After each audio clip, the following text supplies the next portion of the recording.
Have you ever been in a relationship where you felt more alone than when you were single? Like you're with someone, but you feel super distant and just want a real connection. If you felt this, you're definitely not the only one. Studies show a lot of people in long-term relationships feel lonely, even if they love their partner. Relationships aren't always the fairy tales we see in movies. But being totally alone doesn't always sound great either. So what's harder, choosing to be alone or staying in a relationship that drains you? And why are we so afraid of being by ourselves? In this video, we'll look at why being alone can actually be a good decision and how it can lead to freedom, feeling happy, and getting to know yourself better. We'll talk about why society pushes us to be in relationships, the science behind why being alone can make you stronger, and some surprising ways being alone can show you what you really want in life. The quiet loneliness of a bad relationship. You know that feeling when you're at a party surrounded by people laughing and talking, but you feel totally invisible. Maybe you try to talk about something you're into, but you just get that look, a quick, uninterested glance that makes you feel small or out of place. Now imagine feeling that way at home with someone who's supposed to know you really well. It's a quiet kind of loneliness that builds up over time. At first, it's little things, less talking, less laughing. Then the silence gets louder than anything. You're together, sure, but it's not the kind of together you wanted. The truth is, being in the wrong relationship can feel way more lonely than being single. You're constantly questioning yourself. Is it my fault? What did I do wrong? Why can't I make this work? Soon you're walking on eggshells to keep the peace. For some people, it's even worse, with manipulation, gaslighting, or feeling ignored that slowly destroys your self-esteem. Before you know it, you lose yourself. You become so hard on yourself that it takes over everything else in your life. Your YouTube feed goes from your hobbies to relationship advice and tips on making your partner happy. Your relationship stops being something that makes your life better and starts feeling like a chore. Being in a bad relationship is like trying to keep a sinking boat afloat. You throw away the things that make you, you. The more you give up, the more tired you get. And the boat just keeps sinking. Why do we stay? The myth of being together. So why do we stay if it's so bad? Why do so many people stay in relationships that don't make them happy? A lot of it is the myth that we need to be in a relationship to be complete. Movies, social media, and even family tell us that love fixes everything. But you probably know that's not really how it works. Having different expectations in a relationship can make you feel more alone. You want connection, but your partner isn't meeting you halfway, and that makes you feel like something's wrong with you. And since life just keeps going, you just deal with it. Slowly, something inside you starts to break down. Then there's the pressure from society. For some people, leaving a relationship, even a bad one, feels like a huge failure. You hear things like, marriage is sacred, or you need to try harder. And for many, it's not just family and friends. Religion and tradition also say that staying unhappy is somehow a good thing. Let's be real, staying in the wrong relationship doesn't make you stronger. It just takes and takes. You shrink yourself to fit into something that's not right for you just to keep the peace or make others happy. You lose touch with who you really are and what you deserve. From fear to freedom, embracing being alone. So why do we do this to ourselves? Maybe it's time to stop asking, what if I'm alone? And start asking, what if I'm free? We live in a world that's scared of being alone. Being by yourself without wanting to be with someone is often confused with being lonely. A lot of people don't get why someone would choose to be single. That's why they ask, if you're so great, why are you still single? As if being in a relationship is what makes you a good person. But being alone and being lonely are two different things. Being alone can be a choice, a space you make for yourself to grow. Let's be clear, loneliness is a painful feeling, a longing for connection, while being alone is enjoying your own company. Philosophers like Friedrich Nietzsche and Soren Kierkegaard knew this. Nietzsche said, "In solitude, the lonely person is eaten by themselves. In crowds, by the masses, choose which you prefer."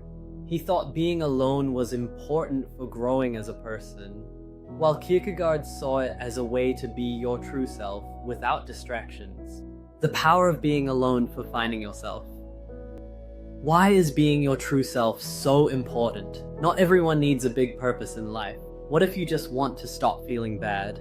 Then being alone is even more important. When you're alone, you get a freedom you might not have had before. You can ask yourself questions you don't usually have time for. What do I really want? What's important to me? These aren't easy questions, but they're important, especially if you want to stop feeling hurt. Sometimes just thinking about yourself can stop you from making a mistake that would set you back. Throughout history, many great thinkers and artists have used being alone as inspiration. Frida Kahlo said, "I paint self-portraits because I am so often alone, because I am the person I know best." Being alone wasn't a bad thing for her. It was where she created her best work. And many spiritual leaders have used being alone to find peace and understanding. Buddhist monks, for example, often go off by themselves to meditate and find clarity. Being real over being popular. There's this idea that being lonely means being forgotten, that if you're not seen or celebrated, you've failed. People chase being seen, getting caught up in trends or bad relationships, trying to keep up with everyone else. But think about this, is it better to be the tree that falls loudly and everyone notices, or the tree that stands quietly and feeds the forest around it? Your life doesn't need to be a show to have meaning. You don't need to get married or do what everyone else does to matter. What really matters is what you create, the people you connect with, and how you inspire others, even in small ways. That's what it means to be real, not just doing things for attention. So embrace what makes you different. See your imperfections not as flaws, but as places where you can grow and help others. And you'll find your place in the world, not as something that fades away, but as something that stays, the freedom of being alone. What if being alone wasn't a bad thing?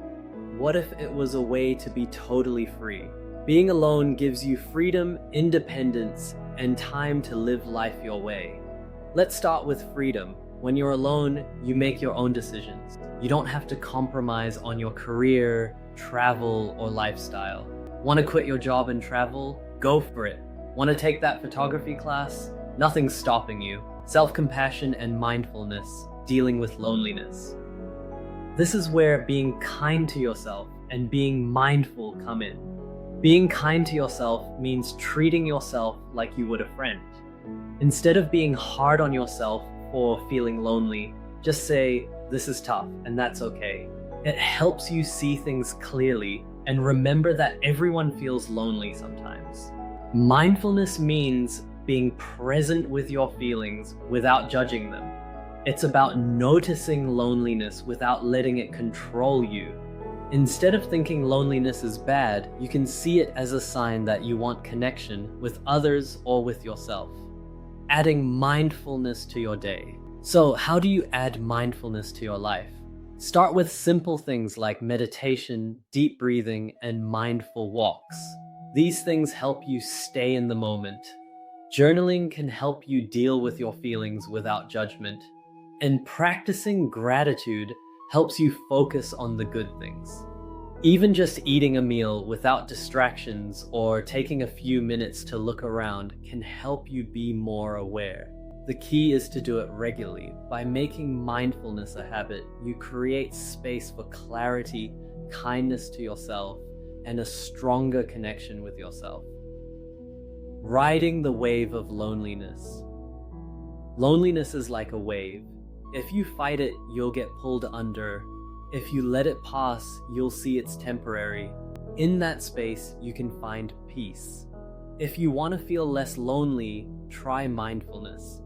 It helps people feel more connected to themselves and the world. More than romance, different kinds of connections.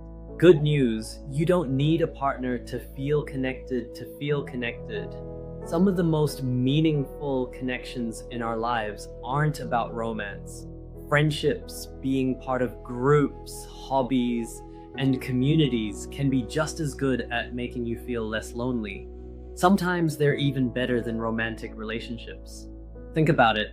When you're part of a sports team, a book club, a gaming group, or a volunteer group, you remember you're not alone. You're part of something bigger. And when you do things you enjoy, you're not just filling time, you're building a stronger sense of who you all are. Whether it's hiking, painting, or learning something new, these activities remind you of what you can do. That feeling is awesome. It's that sense of being yourself that can actually make you more attractive in relationships. You don't have to give up everything for a partner. Anyone who cares about you wants you to be yourself, not someone else. The power of real friendships. And then there are friendships, real, deep friendships, where you can be yourself and still feel loved. These friendships can be just as important as romantic ones. They remind us that connection isn't just about having a partner. It's also about having people who really see you and choose to stick around. Loneliness is something everyone feels, but it doesn't have to last forever. By understanding why we're afraid of being alone, learning to deal with feeling uncomfortable, and making real connections, we can turn loneliness into a chance to grow. Choosing to be alone, it's a mindset, not just being isolated. That brings us to the last part, choosing to be alone on purpose. Being alone is more than just being by yourself. It's a way of thinking, a choice to step away from the noise and look inside yourself. There's a big difference between being alone and wishing you weren't. Choosing to be alone is a powerful thing, where you feel good about being on your own and understand yourself better. It's about learning to be okay with silence and stillness, not as something bad, but as a way to grow, changing how you see being alone. At first, being alone can feel weird and scary, especially since people often think it's a bad thing.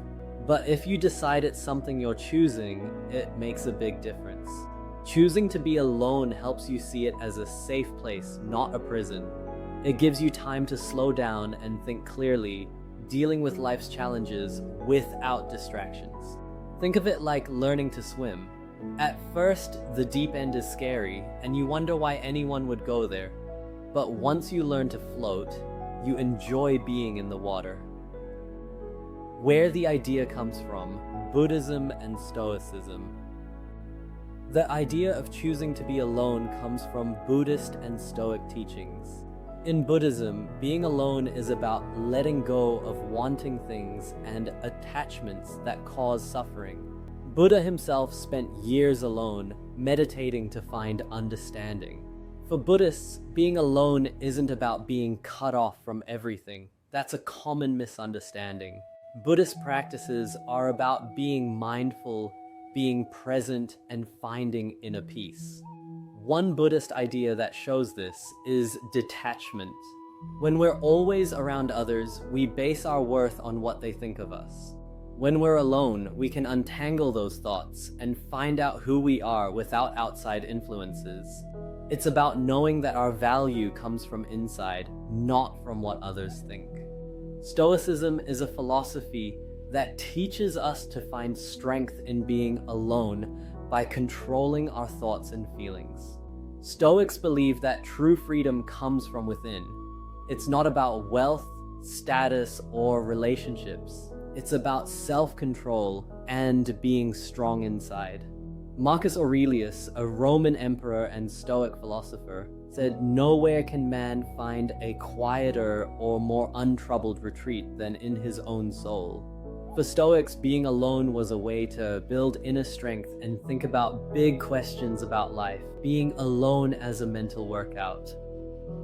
By focusing on what really matters, they understood some things. Being alone might be hard at first, but that's where you grow. It's like going to the gym. The workouts are tough, but that's what makes you stronger. Being alone is like a mental workout that builds your emotional strength. One of the best things about choosing to be alone is that you make better decisions about relationships. When you're okay with being alone, you're less likely to settle for the wrong person because you're afraid of being lonely. Instead, you choose someone because they make your life better, not because you need them to feel complete. Building a strong base like a house with a weak foundation, a relationship built out of desperation can fall apart easily. When you have a strong base, you can build something great and lasting. Buddhism and Stoicism both say that being alone isn't the final goal. You shouldn't stay isolated forever. Think of being alone like a gym for your soul.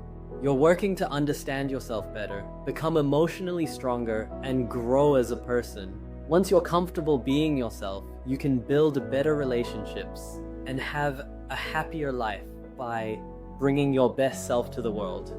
You are enough. In the end, choosing to be alone teaches us one of life's most important lessons. We are enough just as we are. It reminds us that our worth isn't about how many friends we have, how many likes we get online, or if we're in a relationship. Being alone shows us that we are whole even when we're by ourselves. We started by asking, what's harder, choosing to be alone or staying in a relationship that makes you unhappy? Now, the answer should be clear. Loneliness isn't just about being alone. It's about feeling disconnected from yourself and others. While relationships can bring love and companionship, they shouldn't come at the cost of your self-worth or inner peace. When you embrace aloneness, you reclaim your power, nurture your inner voice, and discover the boundless potential that resides within. You begin to understand that you are complete, you are worthy, and you are enough.